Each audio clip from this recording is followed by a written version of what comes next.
Broadcasting live from the WGBB World Headquarters here in New York.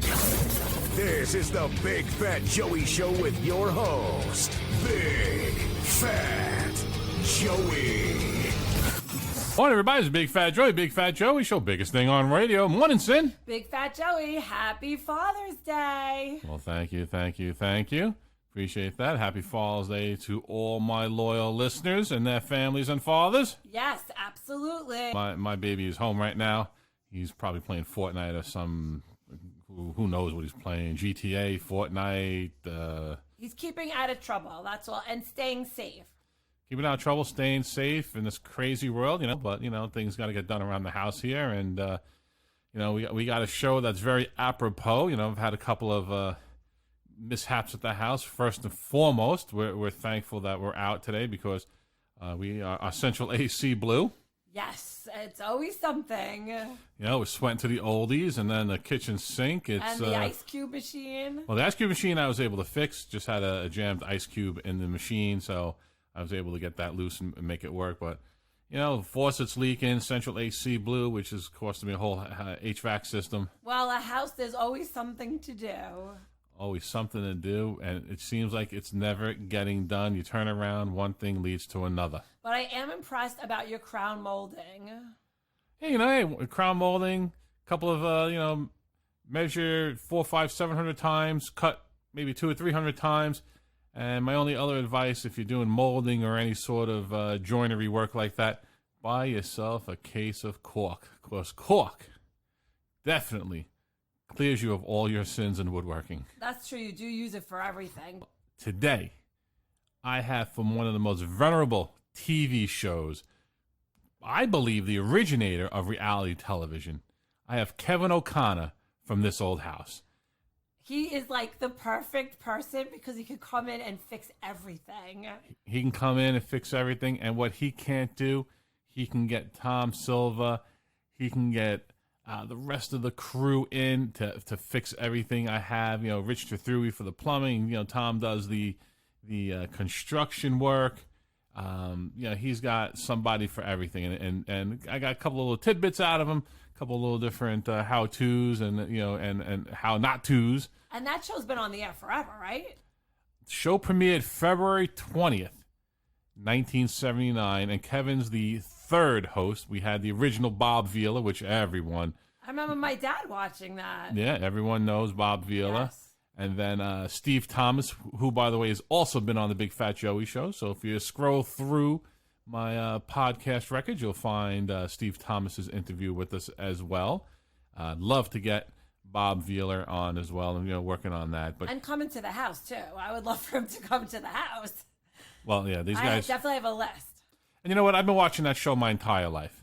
I was born in the early 70s, so I've been watching it since day one, and I've definitely have learned a lot. I might not necessarily know how to do it. I might not necessarily have the tools to do it, but I know how to do it. And more importantly, when I do hire contractors, I know what I need to hear from the contractor to feel that I believe that they're giving me a good job and a good price. Because from watching This Old House, like I said, I can't do a roof, but I know what to look for in a roofing estimate on, the underlayment, the new roof, the 3-tab shingle, where the underlayment's placed, the ice barrier. So once again, I can't do the roof, but when I had my roof done years ago, when I called in contractors, there were 1 or 2 or 3 of them who were going to skip the ice barrier. They were just going to use regular felt. And from watching This Old House all these years, I knew that you needed the rubber ice barrier on all the edges, even up the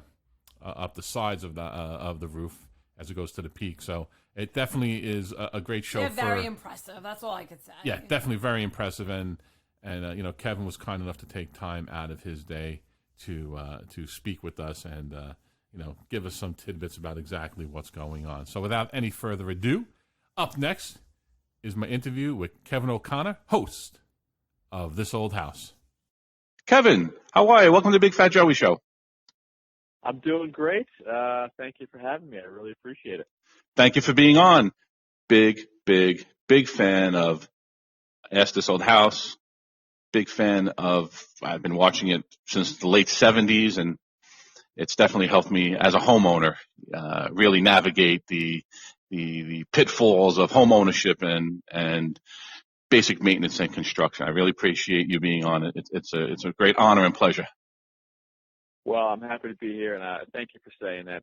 That's kind of the point of the show, right? To help folks navigate a little bit of entertainment, but a ton of information. So I'm glad to hear that we're still hitting the mark.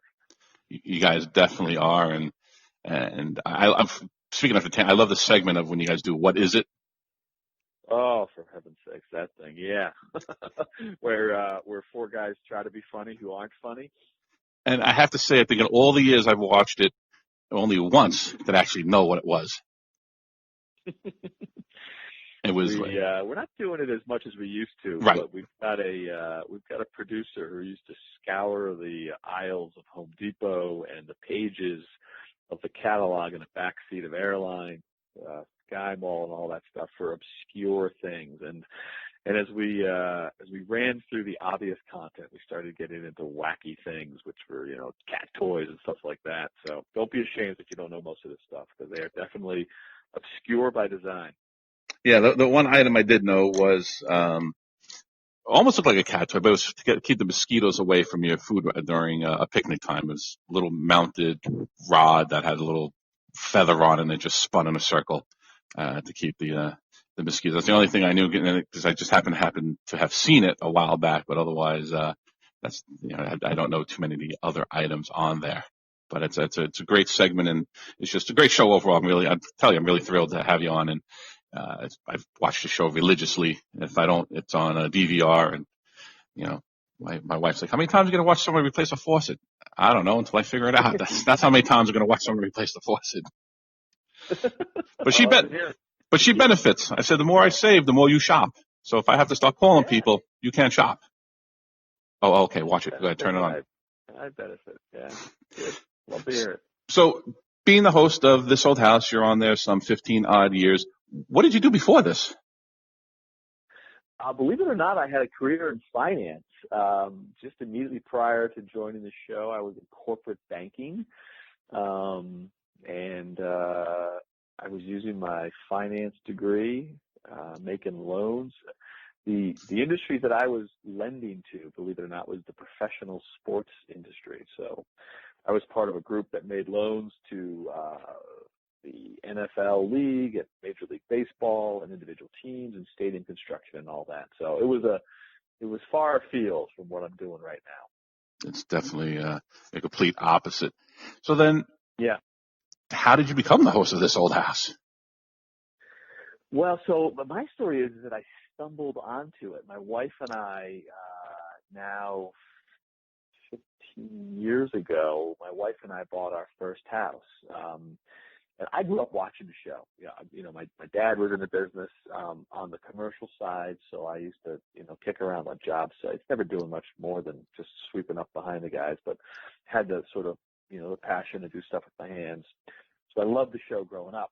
And when it came time to buy a house, my wife and I, she has a similar sensibility as me, we just wanted to buy a fixer-upper, right? A lot of people say, yep, nope, I'm only going to buy a new house, or a lot of people say, yep, I want to buy a fixer-upper. We were in the fixer-upper bucket, and we bought a two-family. It's a complete dump. Nothing didn't really work. We didn't have a kitchen. Two of the three bathrooms were decommissioned, but it was just what we were looking for, and we started just spending nights and weekends coming home from the bank, working on the house.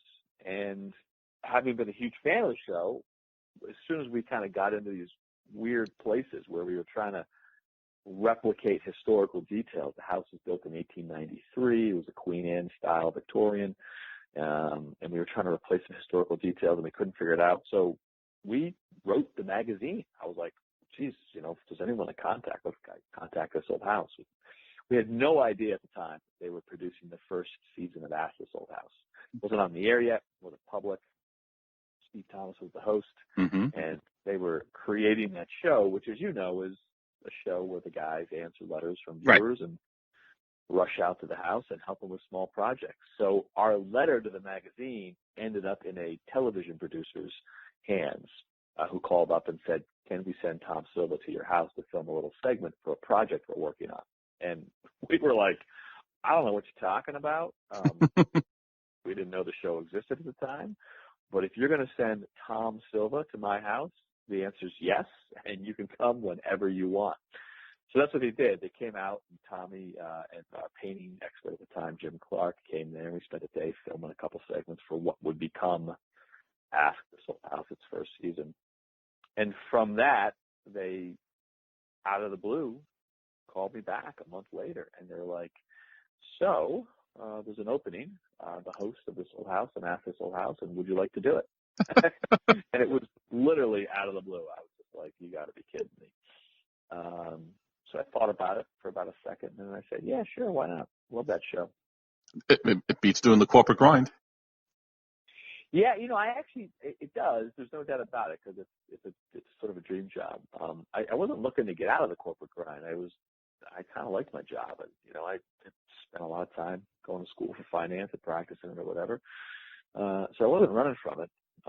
But when life presents you with a wacky opportunity like that, you jump on it, and I did, and it was a good decision. 15 years later, no regrets. And I've been watching the show since day one, since the Bob Vila days, and through all the incarnations of it, and you can just tell with yourself, Tom, Roger, Norm, there was just a good chemistry. You can tell it's not a forced chemistry. Everyone truly likes one another, and really have fun doing what you do every day. Yeah, I think it's definitely true. Those guys are a little brotherhood. I'm very lucky that they have sort of embraced me and invited me in.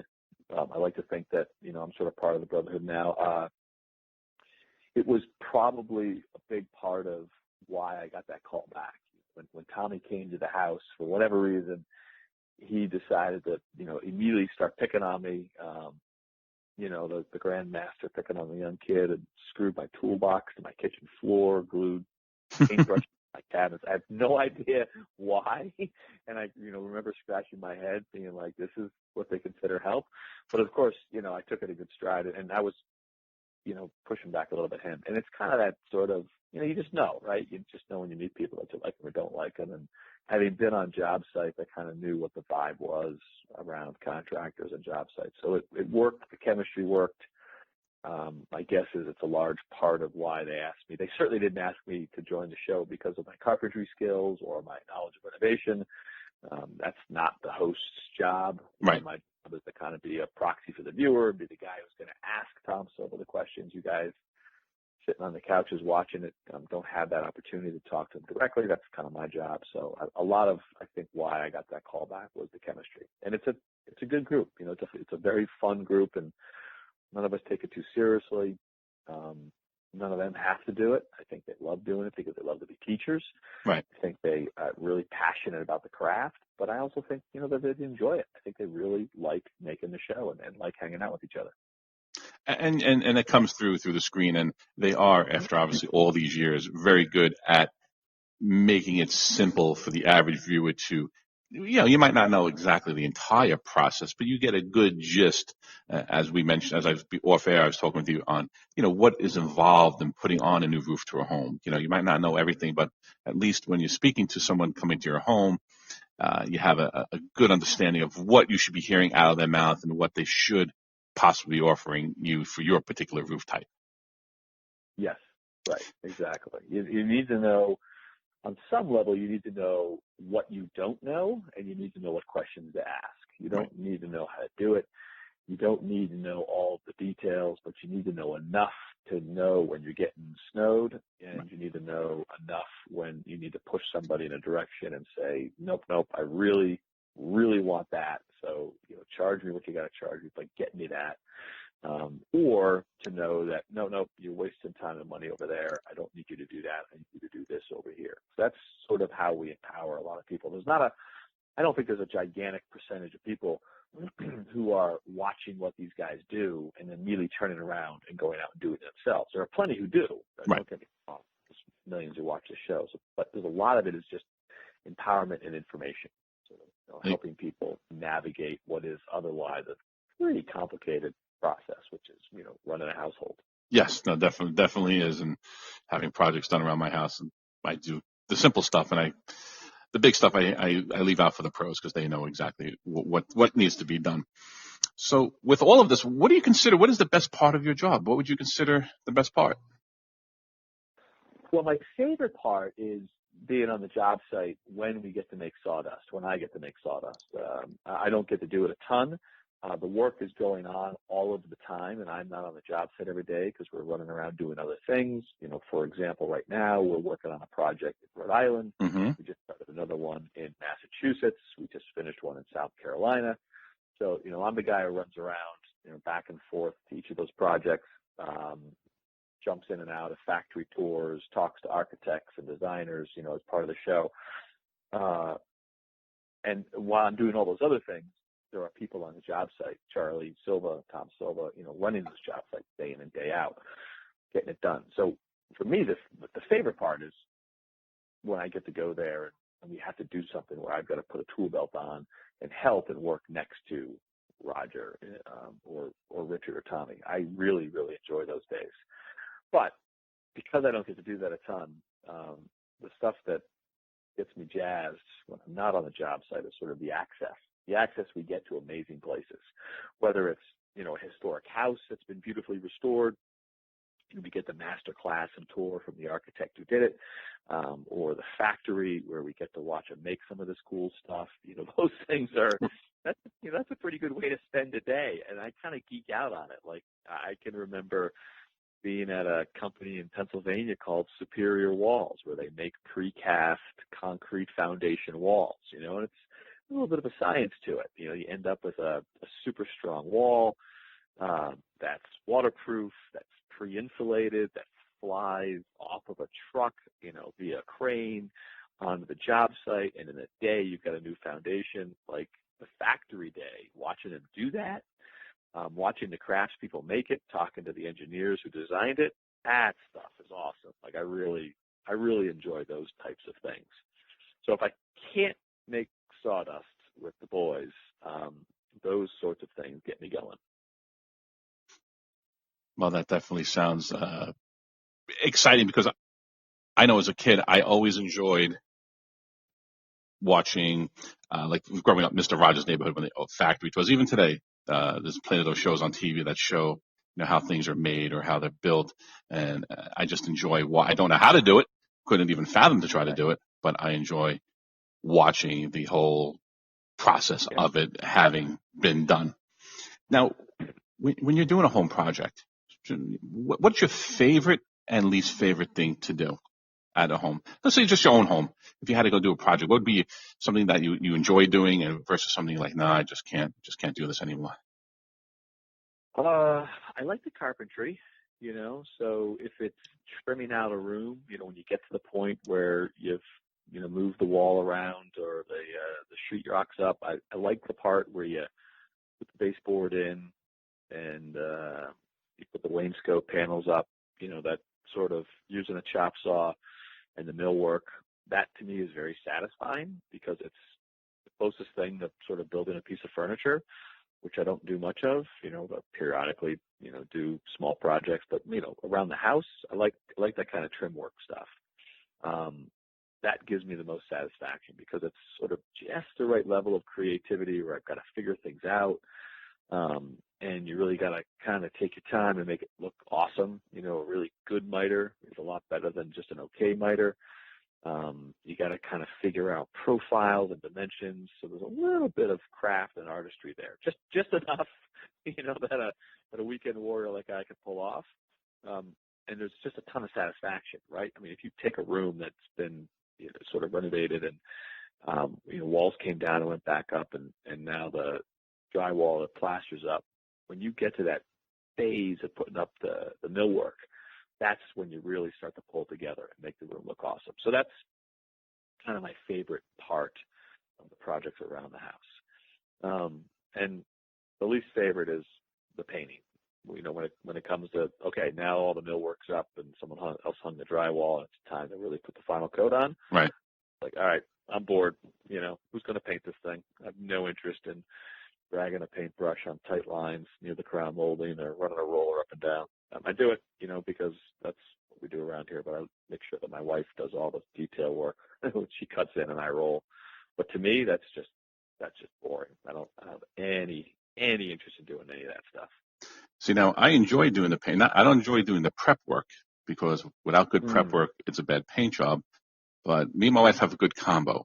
She takes the lower half, the moldings on the floor and what have you, and I do the cutting. And so I'm 6'7", so when I'm standing, I don't need a ladder. I don't need very much of anything to get to the to the ceiling or anything else. So I'm good in that aspect, and I go pretty quick because I'm not balancing on a ladder. I just walk around the room with my left arm in the air, and I just cut in and I keep it moving. And she's on the floor doing the bottom molding, and then we do the wall together. Perfect. So it That's good. You're welcome to swing by my place anytime, Joe, and you get your paint kicks out. I'd love to roll by, but make sure you got to feed me now. They call me Big Fat Joey for a reason. So. Well, we got plenty of places up here that make good old fashioned New York and Jersey subs and stuff like that. So I'll find you some good ones. Now, when people going out, and we spoke about it before, what do you really need to look for in a contractor to lessen your chances of getting one that's not up to par or it's not going to do the right thing to you? It's still a word of mouth business. It's a small local business, despite all of the stuff out there. And there are good things out there. There are services out there that'll let you find contractors, like Home Advisor, former Angie's List. Those things really help you aggregate lots of information. But even with that, it is word of mouth. And I'm amazed at how many times somebody will hire a contractor, invite them into their house, pay them half before they do any work, and never make a phone call to their list of references and say, hey, how is this guy in your house? That to me is still super important. That's where you find them, I think, by asking around. And I think that's where you check them. Say, how did this person perform in your house? So that's my number one piece of advice to people, which is get on the phone, ask friends and family, talk to someone who's worked with a contractor, talk to 2 or 3 people, and just get a feel for them. You're still going to have to make your own judgment when you meet them and talk to them and look at their quote. Yeah. But checking the references and working out, still the way to go. So Kevin, where do you get your ideas from? What do you get your inspirations from? Well, my wife's got a list. The honey-do list? Yeah, the honey-do list, absolutely. The house that I live in makes its own list because, something falls apart or no longer works. That helps.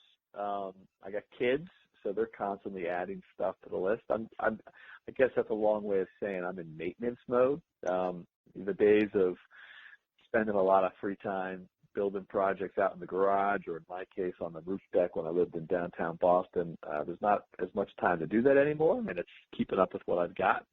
But I do, I see stuff, right? The world of social media, we're awash in this kind of content, so you see cool ideas. But these days, if I'm doing something by choice, right? If I'm not fixing something, the broken pole that holds up the hammock or what have you. That's classic. I am generally trying to build something that the family uses. So a good example is last summer the project was a big, huge dining table for the patio. Something that we could all sit at the family, but when we have, a bunch of people over, you can get 10, 12 people around there. Something that was so big I didn't have to move it so it could stay outside forever. That was a great project. And the current one that's half built in the garage and causing the cars to be out in the driveway is a ping pong table top for a pool table that we just recently bought. So, kind of a conversion, not a ping pong table. It's on a frame and wheels, but okay. 4-piece walnut kind of plywood, maple nosed system that's going to allow us to lay it on top of the pool table and turn it into a ping pong table. So I'm focused on trying to build stuff that is going to make the family life better. Us spend more time with each other, get the kids outside, doing stuff together. That's kind of the key, because I got young kids, but they don't stay young forever, and No. the window that they're going to be home and around is short. So I don't want to be making stuff, piece of furniture for the bedroom, whatever. I want to do stuff that we're going to use as a family. So that's primarily where my list comes from these days. And with that list, and now obviously I know being on the show, you have unfettered access to tools and what have you.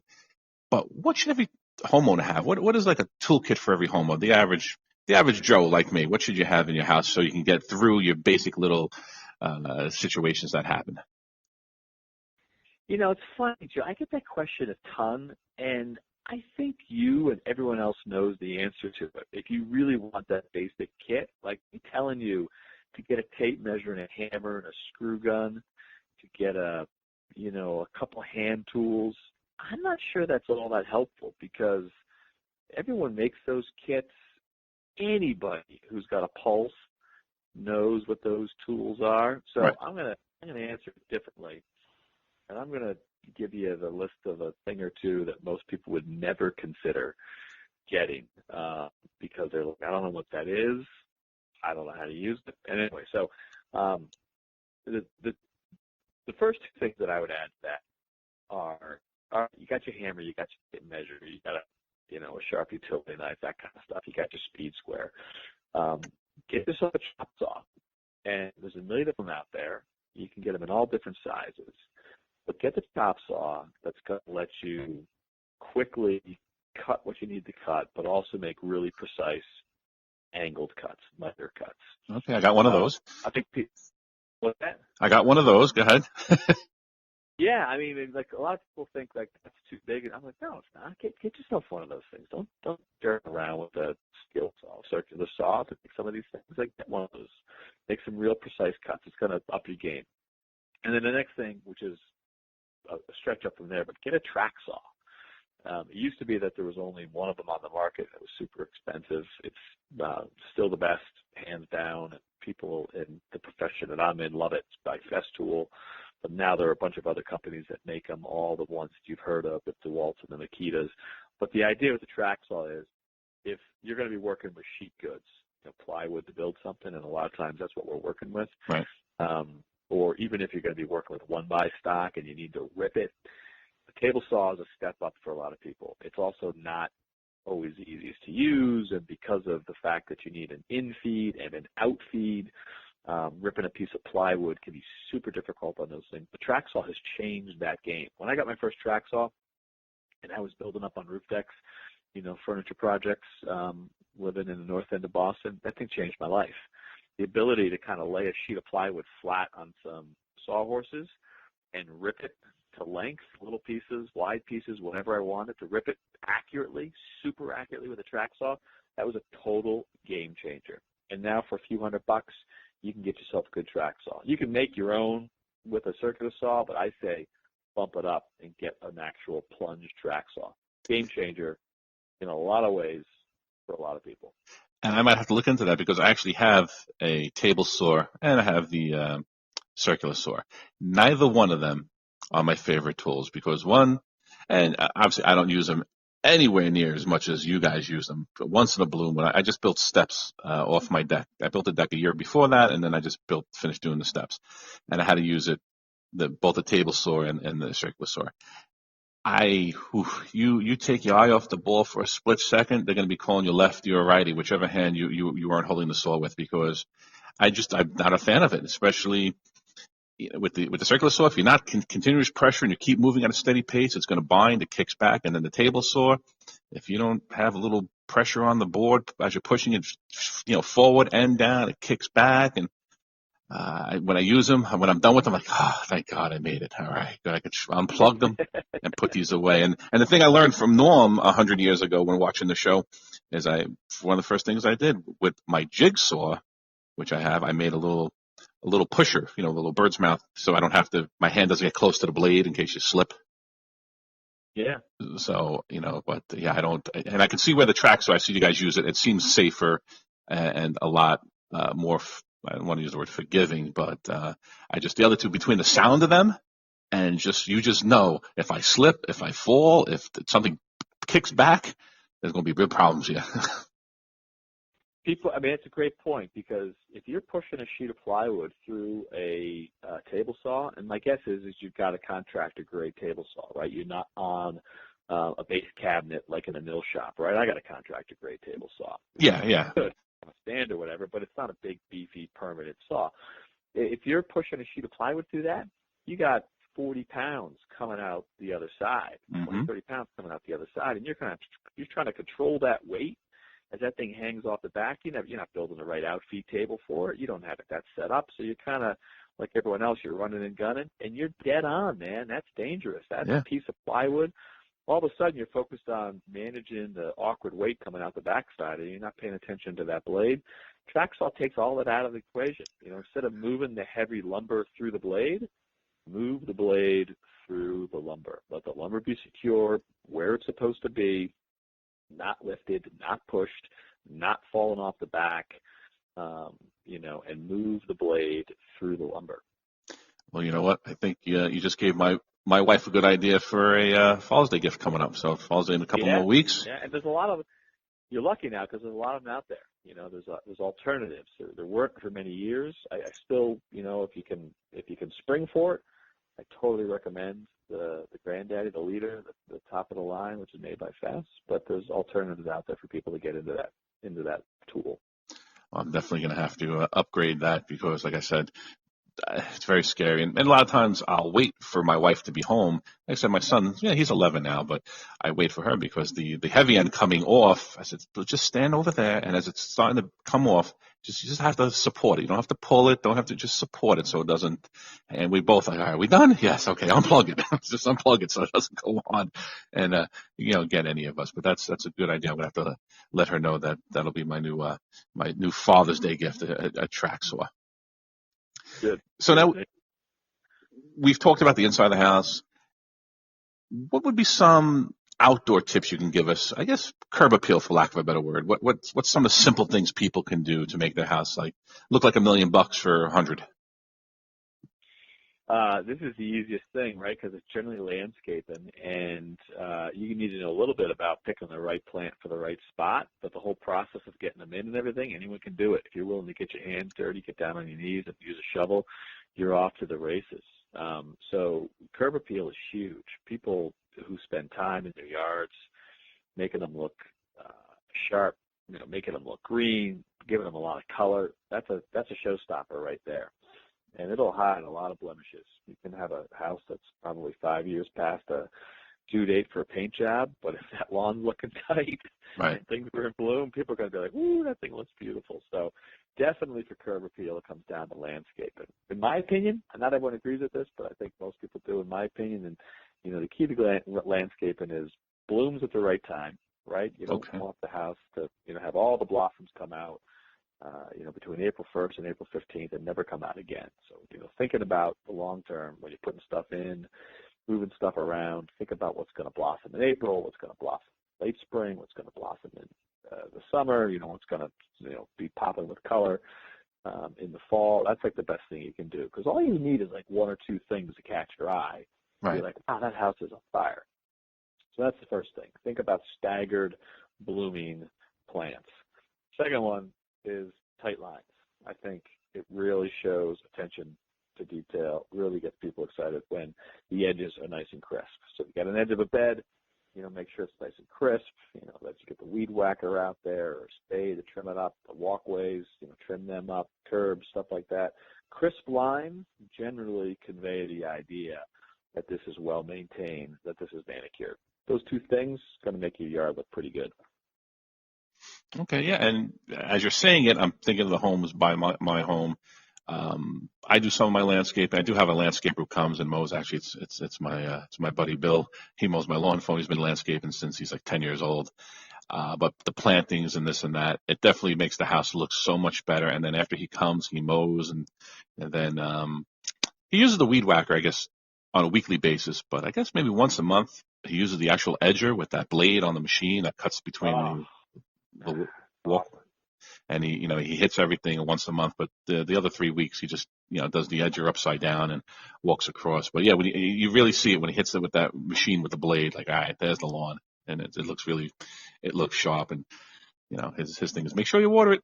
don't be cheap. Keep the water Yeah. on. Yeah, no, keep the water on. There's no doubt about that, right? Yeah, no, those sharp edges are great. I love that day. I don't mow my lawn anymore. I used to religiously, but now I'm on the road too much, and I got over an acre worth of grass, and so some guy does it, and man, he does it Thursdays.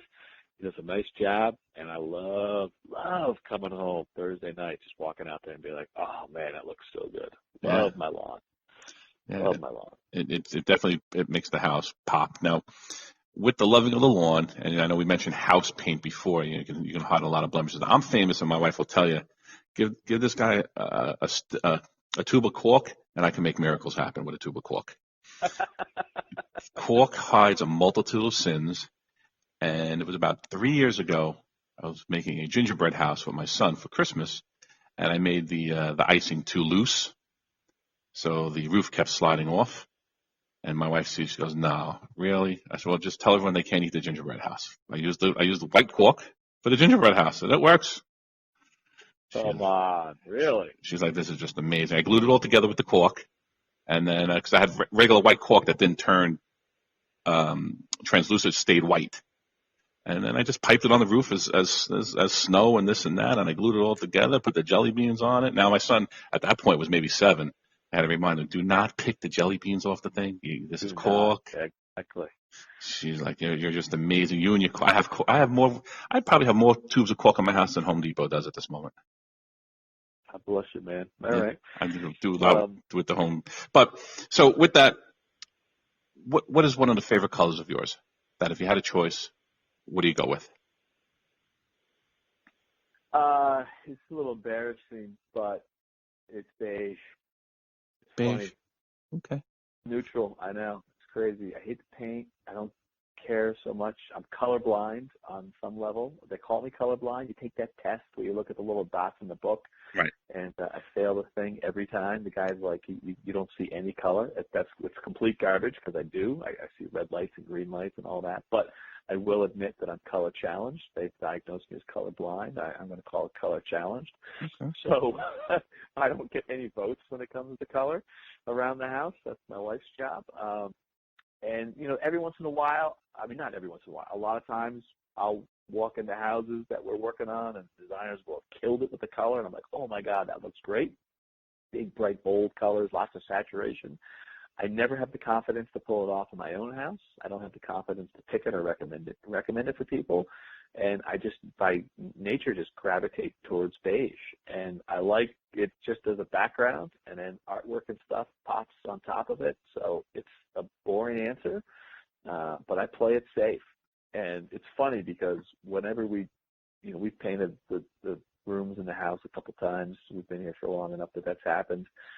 And my wife will bring the cards home, and she'll show me the color cards, and she's like, "What do you like for this room?" I'm thinking something in this, and I'm like, "This one right here is nice." And she just rolls her eyes because she's like, "That's what we have in the living room and the kitchen." That's why you said it was nice, because we already have it. I know. I was like, "Well, why aren't we going to stick with a winner?" And she's like, "No, we got to change up the color by room." I was like, "Why? Why? I like this color. You like this color. Let's paint the whole gosh darn house that color. Fine with me." So I'm not the guy to talk about color. I play it safe. I do like beige. It's soothing. It's neutral. I joke that I'm like, just make it look like a hotel room. Just whatever they figured out in those hotel rooms, that kind of neutral color that you don't pay attention to. You look at everything else. That's fine with me. That's why I don't get to vote on color when it comes to my house. Okay. All right. And your wife sounds like mine. They ask you your opinion, and they already know what they want. So whatever you say, as long as if it doesn't agree with them, like, no. I'm like, then why'd you? There's a little bit of that. Yep. Why'd you show me this then? If you want the red, I subscribe to a happy wife, a happy life. Whatever color makes you happy makes me happy. We can do whatever you'd like to do. So, do you have any hidden talents besides, being a woodworker, a television host, an author? Do you have any other hidden talents? I don't know if it's a talent, but it's a little bit of a passion or a hobby. These days, it's photography. Okay. And I stumbled into it. I don't want to throw any false modesty out there and say I stink at it. I think I've gotten pretty decent at it. But I picked up a camera when my son was born 13 years ago, just because that's what happens when you have a baby. Exactly. And it was fortunate that it was right when digital cameras were a reality. They were around for a long time, but they weren't really affordable. In reality, they were when I grabbed one. So I grabbed the digital camera. And I obviously took a lot of pictures of my kids, but then I was like, holy mackerel, I'm on this old house. Like, I get to go to these factories where they make concrete foundation walls, and we're, building these houses, tearing them apart, putting them back together again, and all that kind of stuff. So I just started dragging them around with me everywhere I went and started taking pictures. And, sort of by necessity, I had to get better at it, because when people see you on the job site with a camera and you work for the company that has a magazine and a website, a television show, and PR people and all that kind of stuff, they're like, hey, by any chance, did you take a picture when we were doing such and such? And I'm like, yeah, I did. They kind of suck. I was just snapping pictures. And so, people started asking me for stuff, and I was happy to give it to them. But when you start passing it out, you're like, oh, man, I better start paying attention to this. So I did. And in the process of paying attention and learning it, I actually started to enjoy it. And it's like anything, right? When you get a hobby, whatever it is, a sport, golf, woodworking, like as soon as you start digging in, you kind of want to get better. You start figuring out how to turn the lathe project a little better, how to make the woodworking project a little better, how to figure out the gardening project a little better. And so that's how I approached photography. And now I spend way too much time doing it, but I like to do it. So I guess that's my See, my passion. My hidden, not so hidden talent is just eating. I enjoy it. I know how to order the right sandwich. I know the right things to say to the person behind the counter, so I get the best sandwich that they can possibly make me. And a little flattery goes a long way. I've walked out of delis where my friend's like, how come your bag is about to break through and ours is, I can barely tell there's a sandwich in this bag. I said, well, did you say good morning to the guy? Did you go to the girl? Did you say hello? Thank you? No. So that's why you got the 2-slice sandwich. That's why your sandwich is on. I'm ordering with you, pal. Man, that's awesome. I love it. I love a good sandwich, and I love it when the meat's piled high and thick. And I do know what you're talking about. They're not all made equally, right? The guy working the slicer is, he is or he isn't throwing a couple extra slices on there for you. So that's good. I'll snap a couple pictures for you. You order me a couple sandwiches. We'll trade. So now I'm going to give you a bit of advice, because you've given us tons of advice. When you go into a deli or something of that nature, always wait for the clerk who's on the larger side, because when they're making a sandwich for you in their head, because I used to work in delis growing up, you kind of make the sandwich for yourself, because I can't serve this to this guy. My boss would say on a roll, it's, about a quarter of a pound of meat. That's a quarter pound of meat. I eat that just warming up to make the sandwich. So you always look for the larger person behind the counter. They're going to make you a sandwich similar to what they would be proud to sit down and eat themselves. Won't be what they would make themselves, because they would get fired, but they're definitely making you a better sandwich than the smaller, slight person behind the counter who's normally puts 2 slices of meat, 1 slice of cheese, and that's their sandwich. So that's my advice. Always look for the bigger person. That makes this entire exercise worthwhile, because I can't believe I didn't think of that. I had a different rule, but that one, I'm passionate about my sandwiches in delis. I love them. When my buddies and I used to joke, what's your prison meal? What's your death row meal? Like, if you had one more meal, to pick, and people think about it forever, and they come up with crazy stuff like lobster and stuff. I'm just like, oh yeah, it's a piece of cake, right? It's a ham and cheese club sandwich and a plate of chips or an Italian sub, right? So it's just loaded up sandwich. So I love that tip right there. And I'll tell you, I won't go back to a place if they weigh the cold cuts. If I see a guy with a scale next to the slicer, I'm like, this place. Not for me. This place is not for me. If it's a chain and they're just like never more than 3.6 ounces of this, and I was just like, nope, not doing it. Yeah, exactly. So I'm looking for that. I'm looking for that clerk now.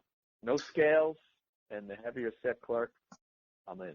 That's it. And you'll have yourself a happy sandwich. So now, speaking of sandwiches and friends and camaraderie, you're with the guys all day. Any funny stories about, maybe Roger, or I'm sure. I mean, just watching the show, I can only imagine what goes on when the cameras are off. Oh man, yeah. There's a lot of them. I get it a lot. I don't have one sort of to whip out. I just don't have one to sort of whip out and share with you. I will tell you that, like any job site and like any group of guys, our number one objective during the day is to bust chops on each other. Like that's what we're trying to figure out how to do.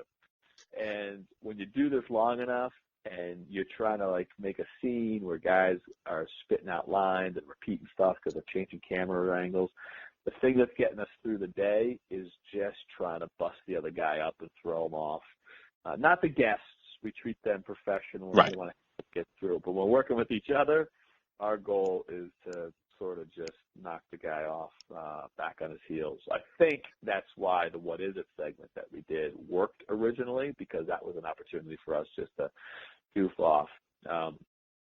Richard, was always the best in those because he's funny. He's kind of playful like that.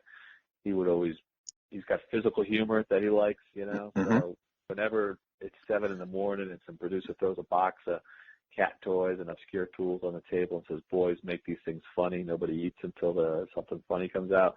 And we'd struggle with them. Eventually he'd just grab something and he'd stick it on that big, 5 head of his, and just make it look ridiculous. And then he'd bust us up and loosen us up a little bit. So there isn't one, but that's what we're trying to do day in and day out. Give each other grief. It's a job site thing. It's a guy thing, right?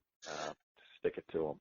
And I can see Richard doing that because anyone whose job dealing with poo all day, and then, okay, we're going to have lunch now. You're a better man than me because, on the occasion when my own home, when the Johnny gets clogged, like, you know what? That's after dinner. I don't know what my son did in there, but you know what? We have another bathroom. I'm eating dinner right now. I'm not going in there. Close the door, space some Febreze. We'll worry about that later. So I give him props. So out of all those guys, who do you really have to watch out for? But, any given day, like, oh boy, here he comes. But you have to always keep like a half an eye on. Silva? Silva's the troublemaker. Oh yeah, he's looking to get you. He likes to give you grief. He's definitely looking at least. He's funny. He's a funny guy. I got a lot of pictures of Tommy and I laughing our faces off. Well, I saw him on Instagram. Go ahead. There were early stories on, and I won't share too many of them, but there were back in the day. They used to spend a lot of time on the job site, putting pranks together and stuff like that, like dropping dummies off the roof while things were filming to see if you can get a reaction out of somebody. That's good. They've taken producers' cars. Job sites are muddy, right? And you got to park wherever you can park. They've taken producer cars and jacked them up and put them on a cinder block just enough so that the wheels weren't touching the ground, but they thought they were stuck in the mud, so you watch a producer spin her wheels. Try to get, that kind of stuff. So that's classic. That goes on. Yeah, there's a lot of, the other thing too that we do just for our own amusement is, we're mic'd with lavalier microphones that are wireless that feed from us back to the camera, and there's a whole bunch of people who have got headphones on who are listening, right? There's a director, there's a producer, there's a production assistant, a couple people. So, we're constantly kind of on mic. And that gives you the opportunity to crack some jokes, as if you don't know you're on mic, but everyone's listening. Right. Okay, that's good, yeah. So you're like, all right, cut, and everyone's still listening, so you can say stuff, and it's in people's ears, and it can kind of get them going. But even more fun is that person with a headset might be talking to somebody who doesn't have a headset. And the person they're talking to, the guest architect or whatever, they don't know that this person can hear you. So now from 100 feet away, I can start saying stuff into that person's ear to try to get them to crack up while they're having a serious conversation with some serious architect or whatever. So now we're just messing with people from afar. When you're watching this for a production assistant or a producer or a director trying to, have a serious conversation about something important with an architect, and we're in their ear just busting at chops, trying to get them to. So that kind of stuff goes on, all the time. That's almost cruel. Well, if it's not cruel, it's not fun. That's We're true. not trying to be nice. We're trying to cut up, each other's. So, yeah. That sounds great. No, like I said earlier on, it's a great ensemble. You can tell everyone enjoys everyone. You can tell even the subs. It's just you could tell it's not forced. It's just a great show. And I've been watching it my entire life, since it first aired, and I've learned a lot. I continue to learn a lot. I enjoy watching. I get my son into watching it, so he can learn a couple of things, especially when he's helping me. When I say get me a tool or something, he doesn't wonder what I'm asking for. And it's been a pleasure having you on this morning. But before I let you go, how can my audience keep up with everything that you're doing as well as This Old House? Ask This Old House. And you still own one of those old-fashioned devices called a TV. You can watch it on TV. Yes, that's still the primary job of what we're doing. But of course, we've got the website, thisoldhouse.com, where you can watch it there, and you can see all the magazine stuff and a whole bunch of stuff. So that's all the typical stuff. I'm pretty active in social media, believe it or not. I've embraced that, so I've got a Facebook page, I've got an Instagram page, I've got a Twitter handle, and all of those are at Kevin O'Connor, TOH. I post stuff behind the scenes, things that we're doing. You and I were talking earlier about me working in the yard with my son, making him pour concrete because he busted up a hammock pole. That kind of stuff ends up on there. So there's a variety of different touch points. We're there. We're on TV. We're on the web. We're on social media. Well, you guys are the originators and the innovators of self-help TV and DIY, because without that show some 40 years ago, 1979, on Boston's original PBS, where you guys originally came out of, you wouldn't have all these other shows that have copied your motto, obviously, with a little tweaking. Still one of the best shows out there for the average homeowner, because you guys make it simple for the average homeowner. There's nothing crazy, and you bring a lot of great ideas. I know I've gotten a lot of great ideas through watching the show. Well, Kevin, it's been a pleasure having you on the Big Fat Joey Show. I hope we can speak again soon. Joe, I appreciate it. The pleasure was mine. I'll never look at a deli the same way again. Thank you very much for having me. Thank you for being on. Appreciate it. Bye-bye. Sin, what a great interview. So good. I want him to come over to the house. I'm so ready. So, I didn't get to obviously open up any of my Father's Day gifts yet today, but... there's a case of cork. Well, yeah, I kind of figured that. Cork is my best friend. So, Sin's already heard this interview in post-production, so hopefully she got some hints from it, and I'll see one or two of the items that we talked about in the interview, under the old proverbial tree when we get back home. But it was great having Kevin on, and, it's a venerable show. It's on PBS television, Channel 21 here in New York, most of the time. With cable, you have 1,000,001 channels nowadays, so you can find it on a lot of other channels as well. But it's going strong. It's in its 41st season now. So it's I'm going to say it has to be the originator of reality television. So cool. Well, I know I definitely have some other projects around the house. There's definitely a very large honeydew list. Always. And luckily some of it involves caulk, which I always enjoyed doing my caulking, so that's good. But I got a couple of painting jobs to do around the house, a little landscape stuff. Nothing too crazy. But the one good thing is nowadays with tools being relatively affordable. My personal advice to people who are listening: if you're going to do a project and you need a tool, instead of borrowing it from your friend, go out and buy your own. Especially nowadays, it's not too expensive. Table saws are inexpensive for what I'm doing and for what most people are doing. You don't need one of these, massive table saws that have all the bells and whistles. You just basically need something with a flat top and a